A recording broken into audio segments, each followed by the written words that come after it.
Today, a new animated movie produced by Lord and Miller called The Mitchells vs. the Machines debuts on Netflix. So let's talk about it.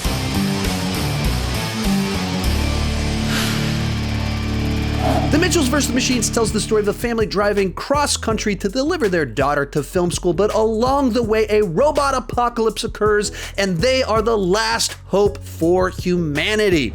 So this is a movie I hadn't even seen the trailer for before I watched the movie. I knew very little about it, besides the fact that Lord and Miller had produced the film.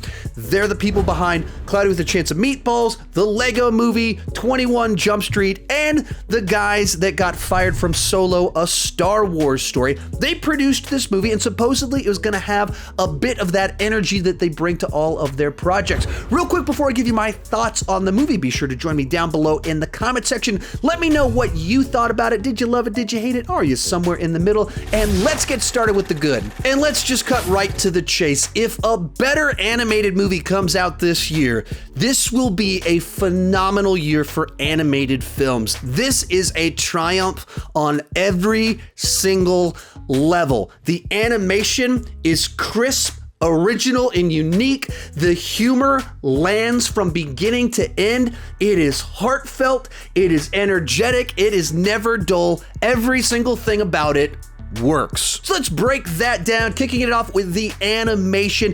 It has this very unique way the characters are both designed, and the way they're animated, the way they move has a unique look about it that just feels fresh and different, but it also has some of the trickery that the Lord and Miller used while working on Spider-Man Into the Spider-Verse, where it treats elements kind of like you're looking at pictures that are drawn, kind of like comic books brought to life, except in this animated movie. So there's just a lot of things that they do that you couldn't do if it was live action, because it just wouldn't make any sense. But because you're seeing images that are, computer animated, they can do all this wild, wacky stuff with it that just makes it pop and stand out. Then moving along to the humor, it's just a really funny, witty film that has little jokes hidden into every single moment.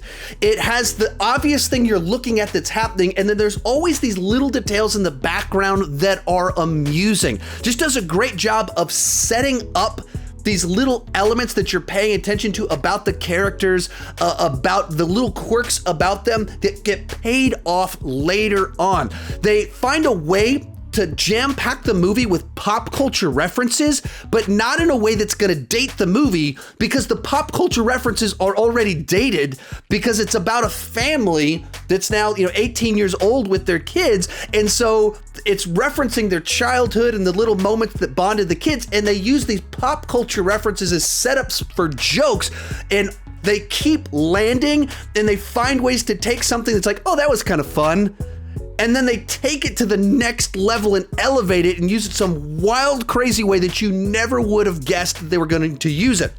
Likewise, it has all the energy that you expect from a Lord and Miller production. They didn't write it, they didn't direct it, but all of the hyperactive energy that you got in the Lego Movie is in this film.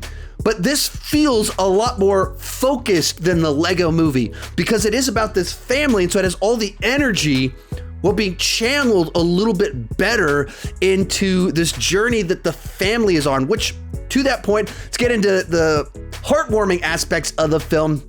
And it tells this story that's entirely ridiculous about a robot apocalypse taking place and this one family being able to save the day, while also having as human and relatable of a story as you can imagine. There's all this tension in the family, and none of it is melodrama. None of it is fake or overcooked. It's the real tensions, miscommunications that happen inside of families. I believe the original title for the movie is called Connected, and this movie is all about this family that they do love each other. They care about each other. None of them's like the bad one.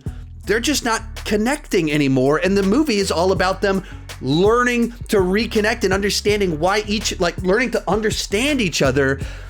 And as you go throughout the film and you see those bonds starting to form again, it's just, as someone that has kids and is just starting to see that, like, my kids get older and have the attitude and some of the things that were so special to us just 2 years ago, they've forgotten about.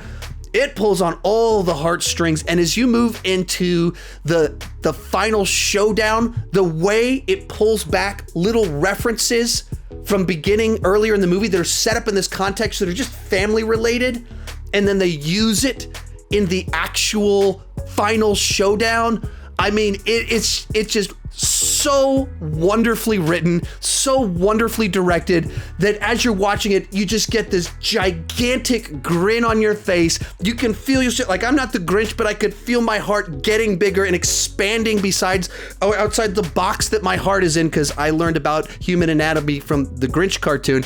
I mean, it is just so good the way all the elements come together. I mean, at the moment, this has newness bias. I've only seen it one time, but I think I would pretty safely say it's better than either the Lego Movie 2. I think it's better than them. I thought it was so good, so emotional, and maybe some of that is even the nature of the story. It's so sweet as you get into the end of the film. Such a sense of victory and satisfaction that it leaves you on such a great note. From there, let's move on to the bad. And the big thing here is you can only watch a movie for the first time once, and I've already done that, so I can't do that again. But you still can. Be sure to do so. If I had to go to some negatives, the setup for the robot apocalypse, it's a little bit like a clever joke expanded into a villain plot line.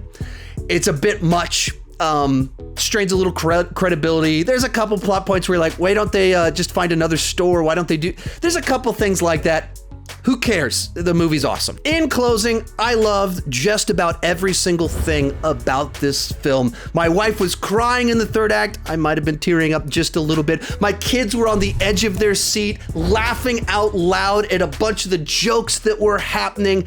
I would be shocked if an animated movie comes out this year that I like more than The Mitchells vs. the Machines. Overall, it's a solid A on the entertainment scale, a 9.5, and this is a must watch. This is the movie that you should watch this weekend. If you enjoyed this review, check out that playlist right over there with some of my top rankings of the top animated movie franchises. Thank you so much for watching. Be sure to watch this movie.